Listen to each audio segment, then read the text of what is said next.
You might think I have a hoarding problem.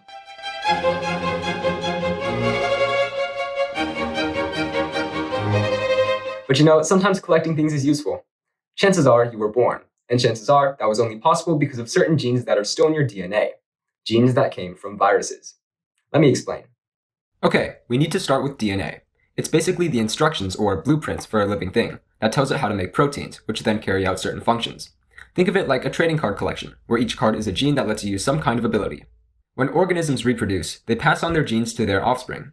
This is vertical gene transfer from parent to child, but this isn't the only way to transfer genes. There's also horizontal gene transfer, or HGT, which can sometimes be from neighbors or the environment. If you've learned anything about HGT, you probably know that it's most common in bacteria, but did you know it can also occur in eukaryotes? And more importantly, it's cross-species. One specific kind of cross-species HGT involves retroviruses, viruses that insert a DNA copy of their RNA genome into the DNA of the host cell they invade, so that the host cell begins to produce a bunch more viruses. At this point, the retroviral DNA is called a provirus. Normally, this happens in somatic cells. The viral DNA dies with the host. But if it does happen to a germline cell, the DNA can become a part of the inheritable genome. Over time, these viral sequences either get silenced by host cell defenses, or they accumulate enough mutations to become unable to produce viruses. Now these proviruses are called endogenous retroviruses. About 8% of the human genome is retroviral in origin.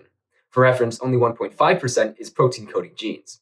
The majority of these endogenous retroviruses don't do much. They're genetic fossils. However, some parts remain functional and get repurposed by the host. This is called exaptation. For example, syncytin is a protein derived from an endogenous retrovirus, and it is essential for the formation of the placenta in mammals. Without it, live birth would be impossible. If it weren't for hoarding, I wouldn't be here today. So really, I don't have a problem. Where are my cards?